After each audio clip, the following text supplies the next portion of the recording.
বিসমিল্লাহির রহমানির রহিম। এটি আমার আরেকটি বাগান। এটা হলো সবচেয়ে আগে যে বাগানটি করেছিলাম। এই বাগানটা প্রায় পৌনে 3 বিঘা জমি, 3 বিঘার থেকে 5 কাঠা জমি কম। তো এটা বেশ বড় বাগান এবং আপনারা দেখতে পাচ্ছেন যে নতুন গাছ, এই যে এই সারিতে দেখেন সবগুলো আমরা উঠিয়ে দিয়েছি পুরান গাছ। কারণ পুরান গাছের ফল হওয়ার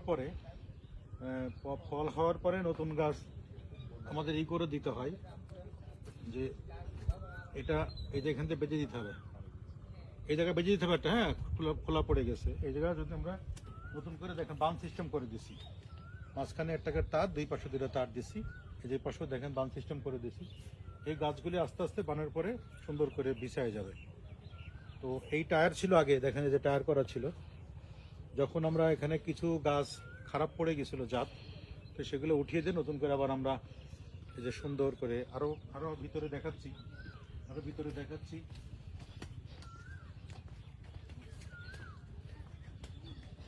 এই যে এরকম প্রচুর বড় বড় গাছ ছিল, আমরা বেশ গ্যাপ করে লাগাইছিলাম, 8 ফিট বাই 8 ফিট করে লাগাইছিলাম, তাতেই বাগান ভরে গেছিল। এখন দেখেন আমরা এই নতুন চারা লাগানোর পর নতুন চারাও কিন্তু উঠে গেছে পানে, এগুলো বেশ বড় বড় হয়ে গেছে।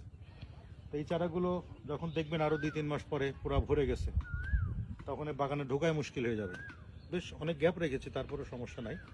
এবং দেখেন আমরা গতকাল রাতেই পানি দিয়েছি এবং প্রচণ্ড রোদ আসবে বিধায় আমরা আগেই দুই পাশ থেকে মাটি নিয়ে শিকড়গুলো ঢেকে দিয়েছি, যাতে শিকড়ে তাপমাত্রা এমন পরিমাণে এখন যে যেন তাপ যে শিকড়গুলো নষ্ট না হতে পারে।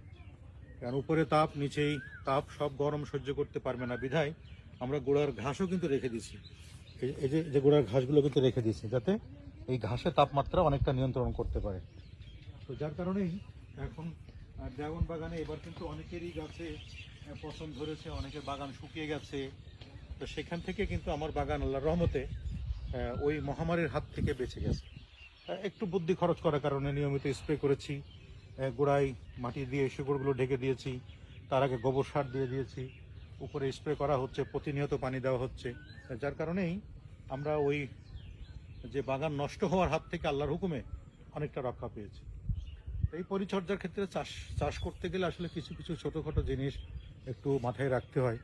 পরিস্থিতি অনুপাতে সেগুলোকে সামাল দেওয়ার জন্য কিছু কিছু ছোট ছোট বুদ্ধি খরচ করলেই হয়। সব কিছু ওষুধ দিয়েও হবে না, সব কিছু সার দিয়েও হবে না। এটা কখন কি করতে হবে এটুকু বুঝে একটু করতে হবে। ওয়েদারের সাথে একজন চাষিকে ঠিক খাপ খেয়ে যেতে হবে, কখন কি দরকার সেগুলো উপলব্ধি করতে হবে। একজন মানুষ যেমন তার সুস্থ থাকার জন্য কি করা দরকার, যখন আপনার অনেক খারাপ লাগছে একটু স্যালাইন খাইলেন, ডাক্তারের কাছে যেতে হবে, ওষুধ খাইলেন, নিয়মিত খাবার খেলেন, এগুলোই কিন্তু পরিচর্যার মূল কারণ। তো সে কারণে এই পরিচর্যা করতে গেলে গাছও একটা জীবন, এই জীবনটাকে বাঁচাতে গেলে এই প্রাকৃতিকভাবে বেড়ে ওঠা সার, মাটি, ওষুধ, পানি, পরিচর্যা সব কিছুরই প্রয়োজন আছে। একটা মানুষের জীবন যেরকম একটা গাছের জীবনও ঠিক তাই। ঠিক এইভাবে পরিচর্যা করতে হবে যেন ওকে বুঝে পরিচর্যা করতে হবে, যেন ও বুঝতে পারে যে আমাকে এইভাবে তার ট্রিটমেন্ট করতেছে।